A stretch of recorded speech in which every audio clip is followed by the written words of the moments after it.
Va ora in onda Filo Diretto. Va ora in onda Lega Liguria con Fabrizio Graffione. Buongiorno a tutti da Genova e dalla Liguria. Ieri a oggi veramente un bellissimo sole, le temperature si sono un po' alzate dall'ultima volta che ci siamo sentiti, siamo intorno ai 15-16 gradi e nelle riviere qualcuno, beato lui, sta andando anche in spiaggia. Ma passiamo subito al nostro primo ospite della mattinata, che è il nostro capogruppo regionale, Sara Foscolo. Ciao Sara, ci sei? Ciao Fabrizio, buongiorno a tutti. Buongiorno a te, dove ti trovi in questo momento, Sara? Sono a Pietra Ligure e c'è il sole anche qua, si sta bene, una bella giornata, la gente è in giro, qualcuno in spiaggia a prendere un po' di sole, quindi va bene, dai. Va bene, speriamo che duri anche per il prossimo fine settimana per i nostri graditissimi ospiti qui in Liguria, ma Speriamo. apriamo subito la pagina politica con te perché l'altro ieri, martedì scorso, c'è stata una riunione piuttosto lunga del Consiglio regionale ed è passata in prima lettura la legge sull'istituzione dei sottosegretari in Regione Liguria. Ricordiamo che queste figure istituzionali che aiutano nella sua azione il Presidente e la Giunta regionale sono già state istituite in altre regioni italiane indifferentemente di centro-sinistra e di centrodestra, però ovviamente qua le minoranze in Liguria non hanno mancato di fare sterili polemiche e strumentalizzazioni su questa legge sull'istituzione dei sottosegretari. È così, Sara? È così, era una polemica annunciata, sapevamo che si sarebbero tenuti tutte le cartucce da sparare in Consiglio, anche perché nella commissione di lunedì, nella prima commissione dove abbiamo licenziato il testo che poi è arrivato in aula, non hanno aperto bocca, quindi è stata una commissione che nonostante avesse un testo corposo è durata un quarto d'ora perché loro non hanno detto niente, si sono poi tenuti tutte le cartucce per il Consiglio, forse perché c'è la diretta, forse perché ci sono i giornalisti, mentre la commissione a porte chiuse non fa notizia quello che succede in commissione. Comunque sì, hanno criticato l'istituzione di questi sottosegretari, che la legge dice fino a 4, quindi potrebbero essere anche 3, 2, ecco, quello che deciderà il Presidente di istituire queste figure che lo coadiuveranno nella gestione delle materie della regione, perché ricordiamo che fino a qualche anno fa, e parlo delle ultime giunte Burlando, gli assessori erano ben 12, quindi le materie erano distribuite tra vari assessori. Oggi i nostri 7 assessori si trovano a dover gestire tantissime materie e quindi la figura del sottosegretario è sicuramente una persona che aiuta, una persona che potrà partecipare alle giunte solo per illustrare le materie di sua competenza, che non parteciperà al voto, quindi non toglierà niente all'identità della giunta, e che è una risposta secondo me in più a cercare di curare e risolvere i problemi dei cittadini liguri che ci sono, perché poi tra l'altro ricordiamo anche che dopo la giunta Burlando c'è stato un decreto del Rio che ha chiuso anche le province, quindi cosa che una volta certe materie erano di competenza delle province, sono state poi passate alle regioni, quindi oggi la regione ha molte più materie da gestire e col taglio della giunta sicuramente l'aiuto dei sottosegretari non lo vedo niente di male. Poi la polemica in Liguria, quando tante altre regioni, indifferentemente di centrodestra e di centrosinistra, perché parliamo della Toscana, del Piemonte, della Calabria, Emilia Romagna, quindi queste regioni a trazione sia di centrodestra sia di centrosinistra si avvalgono dell'aiuto dei sottosegretari, quindi non vedo perché in Liguria debba scoppiare questa polemica, contando che, e come l'ha ribadito più volte il Presidente, non cuberà di più sulle tasche dei liguri, perché a parte che i sottosegretari possono essere anche dei consiglieri eletti, quindi non cuberebbero di più, ma comunque la retribuzione di questi sottosegretari uscirà da quello che è attualmente il bilancio del Consiglio regionale, quindi non costerà un centesimo in più ai liguri. Ecco, le opposizioni hanno puntato su questo, che costerà molto, però ci puoi spiegare un po' più nel dettaglio? Dunque, allora, naturalmente se il sottosegretario è un consigliere regionale, e lì siamo a posto perché ha già i suoi emolumenti, il suo stipendio, e quindi va bene. Se viene invece scelto al di fuori diciamo dei 30 consiglieri regionali, come verrà pagato? Beh, verrà pagato, si rivedranno alcuni capitoli del Consiglio regionale, del bilancio del Consiglio regionale, per cui verranno fatti uscire di lì, senza dover aggiungere risorse chiedendole ai liguri. Quindi sostanzialmente un giroconto e la spesa rimane sempre la stessa. Esatto. Quindi diciamo è un'altra falsità, perché hanno fatto molta cagnara anche su questo, le minoranze. Allora la cagnara l'hanno fatta anche quando all'inizio chi è stato scelto tra i consiglieri per andare a fare l'assessore si è dimesso, e anche lì hanno fatto la polemica. Però tornando sempre alle giunte di Burlando, anche se potevano disporre di 12 assessori, 8 in una legislatura e 9 nell'altra erano esterni, quindi anche lì finché la giunta era di centrosinistra andava bene avere degli assessori esterni, oggi perché la giunta è di centrodestra non va bene avere degli assessori esterni, che almeno possono dedicarsi esclusivamente alle loro materie senza dover gestire anche il consiglio. Sì, chiarissimo. Senti, archiviate un attimino questo discorso dei sottosegretari. Ecco, la seconda lettura ci dovrà essere, e seconda lettura vorrei spiegare che sostanzialmente questa legge deve essere approvata 2 volte. La prima volta è stata approvata appunto l'altro ieri, martedì, e la prossima volta dovrà essere approvata dal Consiglio regionale entro 2 mesi, mi sembra. No, giusto? dopo almeno 2 mesi, quindi se ne parlerà tra 2 mesi, decideremo quando deciderà il Presidente del Consiglio, il Presidente, la Giunta, quando riportarla in aula. Ecco, perfetto. Ma nel frattempo però c'è stata una richiesta di Regione Liguria per diciamo, aumentare il numero degli assessori. Ora chiaramente questo tema è di competenza del governo. Si sa qualcosa, Sara, in tal senso?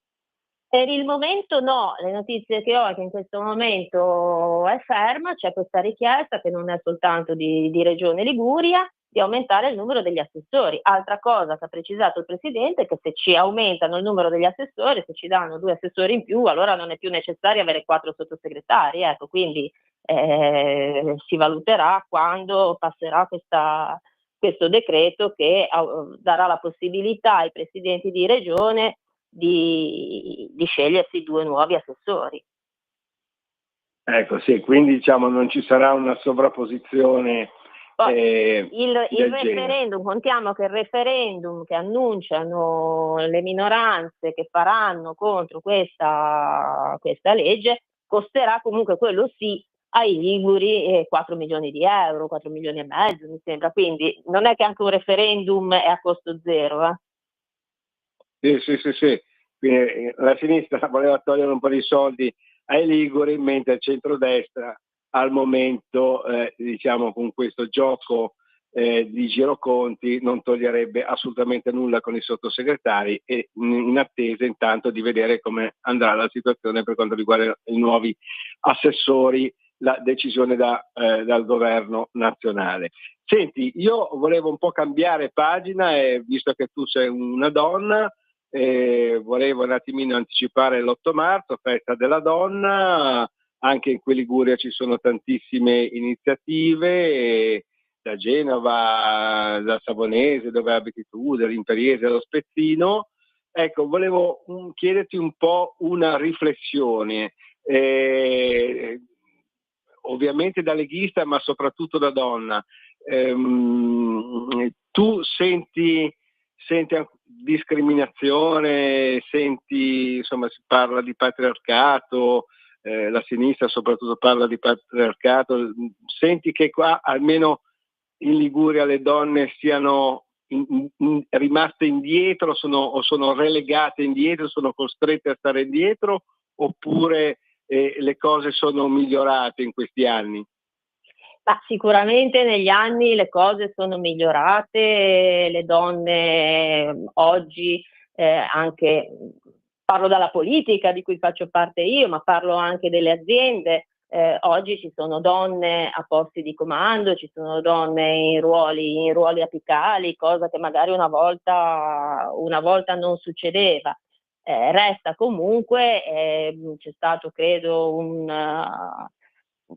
un rapporto l'anno scorso proprio la figura della donna nel mondo del lavoro, dove comunque mette l'Italia ancora indietro, uno degli ultimi posti nell'Unione Europea per ciò che è l'inserimento della donna, soprattutto per quello che riguarda i posti apicali.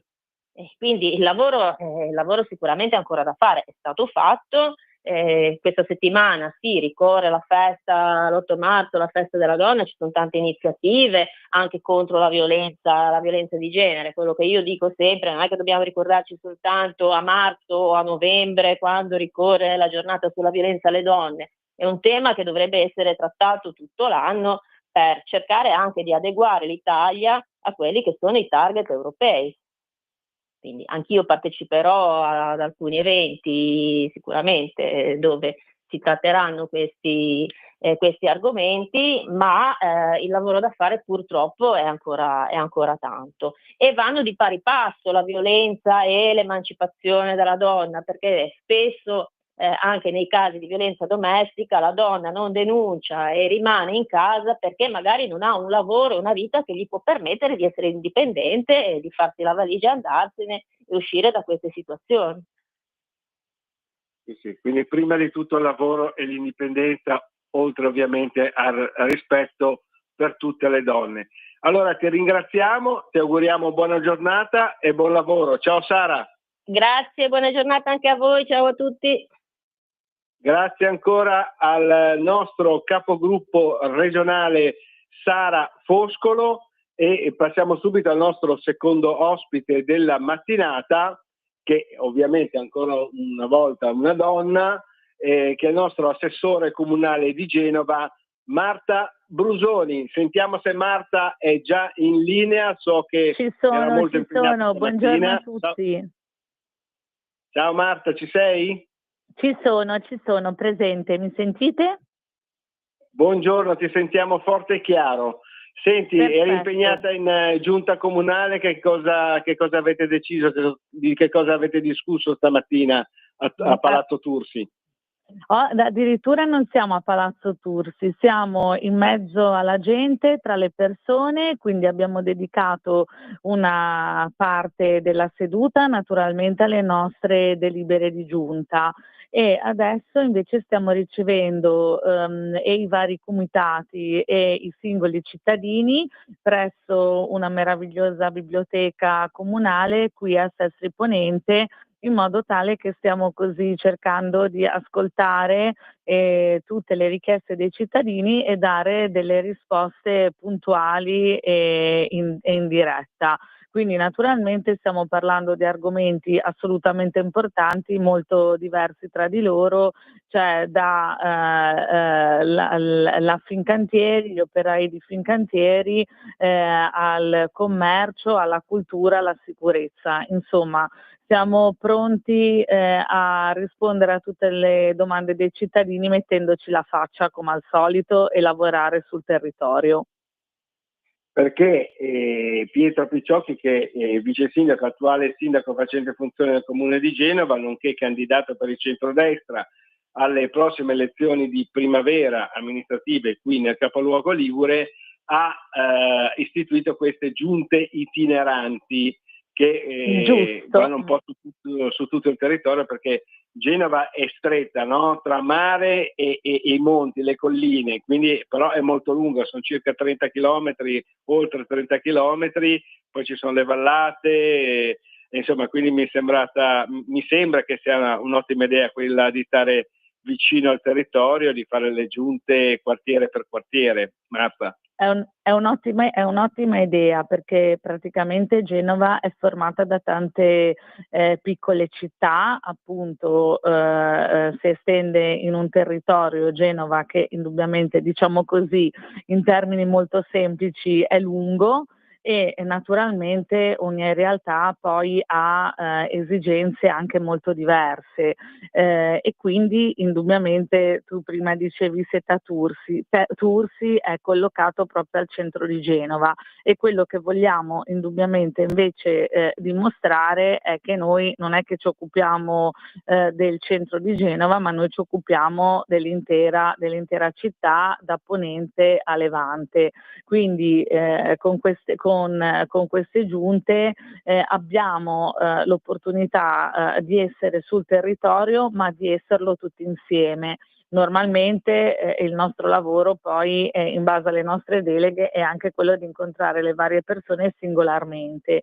Invece, incontrandole tutti insieme, tutti noi che facciamo parte della giunta insieme anche al nostro sindaco reggente, nonché futuro candidato, vogliamo proprio anche dimostrare che noi siamo compatti, perché solo indubbiamente essendo uniti potremo continuare quel lavoro assolutamente importante che abbiamo fatto in questi 7 anni, ma non semplicemente con proclami o con fotografie, proprio stando, diciamo, sul territorio, che è la cosa più importante, e che comunque affermo con chiarezza di averlo sempre fatto, perché io sono stata 5 anni consigliere comunale, adesso da 2 anni e mezzo assessore, quindi ho fatto anche il giusto percorso per poter affermare con chiarezza di aver lavorato tanto per la città.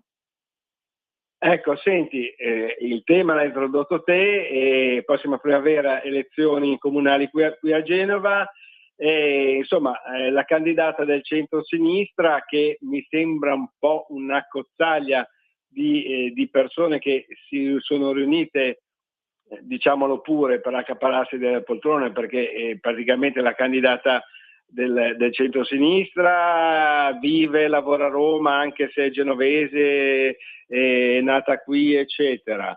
La squadra che la sostiene per quanto riguarda un po' il marketing, la comunicazione, eccetera, insomma tutta gente da fuori Genova.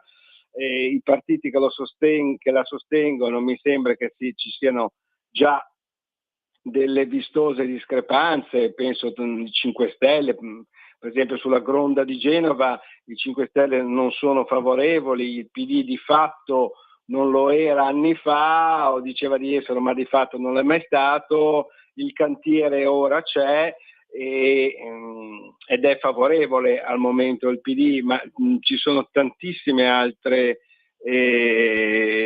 diciamo differenze, e io non vorrei che poi Genova ritorni alla decrescita felice, all'immobilismo, insomma, in mano ai signori del no. Ecco, Ma certamente, anche perché indubbiamente direi che la candidata del centro-sinistra è sicuramente una campionessa, ma una campionessa nello sport, quindi a ognuno il proprio ruolo.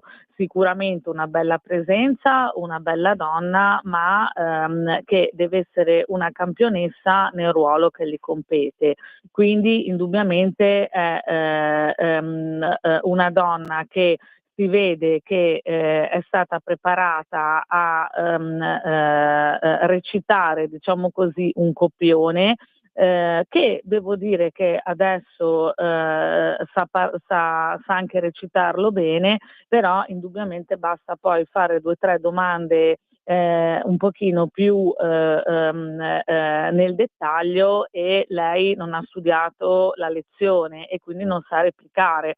non per niente non vuole accettare confronti con il nostro candidato, con Pietro Picciocchi, non vuole fare dibattiti pubblici, e questo la dice già lunga, perché invece sono proprio i dibattiti pubblici e non sono, diciamo, le fotografie per pur belle che siano, che possono poi saper e dimostrare di saper gestire una città.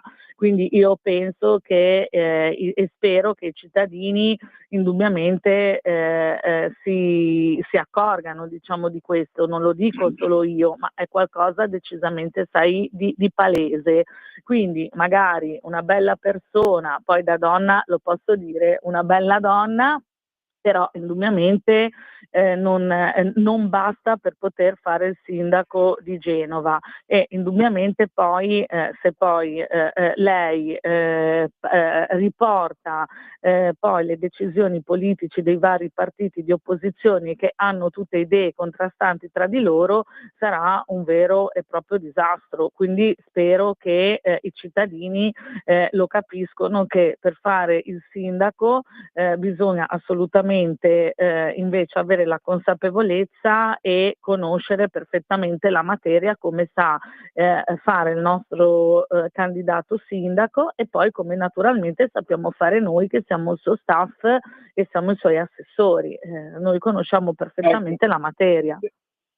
Senti, ma è chiarissimo, come giustamente ha ricordato anche il nostro deputato ligure Francesco Bruzzone, così come preoccupa lui, preoccupa anche me che la prima foto, tra virgolette, ufficiale della candidata del centro-sinistra, Silvia Salis, diciamo pure nome e cognome, non c'è nessun problema, che è la vicepresidente del CONI, vive a Roma ormai da anni.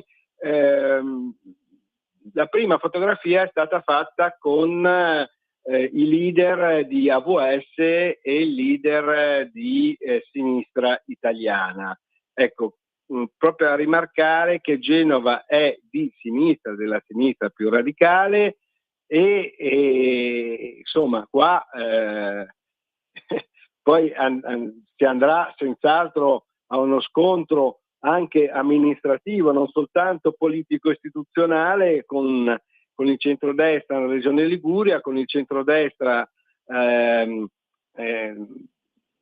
governo nazionale, e ai genovesi conviene questo scontro, mentre tra l'altro ci sono tanti cantieri aperti su Genova. Ricordiamo, per esempio, io ho citato la Gronda di Genova, ma c'è il Terzo Valico, tutto il nodo di Genova, c'è la nuova diga foranea, opera più importante del PNRR, ma ci sono anche tantissime altre novità per quanto riguarda proprio la città. Conviene scontrarsi, conviene avere questa contrapposizione, o è meglio, diciamo, proseguire il cammino, il lavoro proficuo che sta facendo questa giunta di centrodestra per i genovesi? Decisamente proseguire quello che stiamo facendo. Poi anche il nostro sindaco, come del resto la maggior parte di noi assessori, come anche la sottoscritta, è una persona moderata, è una persona che è aperta al dialogo. Non per niente ti stavo ritornando a quello che stavo facendo prima di iniziare la conversazione. In questa intervista siamo appunto in una sala attigua a una biblioteca per parlare direttamente con i cittadini, quindi i toni devono essere sempre quelli moderati, senza andare agli estremismi, quindi quello che è importante è continuare quello che abbiamo decisamente sempre fatto. Poi è normale che Pietro come sindaco utilizzerà dei toni che sono decisamente sui propri, perché ricordiamoci che poi è anche lecito che chi è politico però è anche una persona umana, e che quindi utilizza quelle che sono le sue caratteristiche peculiari. Quello che poi mi preme anche ribadire è che perché per il momento abbiamo visto tante belle fotografie, ma i contenuti sono molto scarsi della Salis. Questo sembra che siamo in un disastro, non c'è proprio una visione, un cambiamento a parole così di immagine eccetera, però ma poi infatti non ci sono soluzioni. Anche oggi stavamo parlando proprio di una crisi qui a Sestri Ponente, di un negozio particolarmente famoso per Sestri Ponente. Lei è andata lì a fare la fotografia dicendo che non vuole che il negozio sia chiuso, ma in realtà non è che il negozio, se il privato decide di chiuderlo, non si possa chiuderlo. Siamo noi che come giunta stiamo cercando dei nuovi investitori, degli investitori che abbiano una certa capacità anche per salvaguardare i dipendenti di questo negozio. Non è la foto. Marta, il nostro tempo a disposizione purtroppo è finito, siamo proprio sul filo di lana. Che peccato, avrei ancora tante altre cose da raccontarvi, perché chi amministra naturalmente ha tantissime cose da raccontare. Ti ringraziamo, ti auguriamo buona giornata e buon lavoro. Ciao Marta. Grazie, buona giornata a tutti, arrivederci. Grazie. Ciao, grazie ancora al nostro assessore comunale di Genova Marta Brusoni, e per il momento da Genova e dalla Liguria è tutto. Linea a Milano da Fabrizio Graffione. Avete ascoltato Filo Diretto.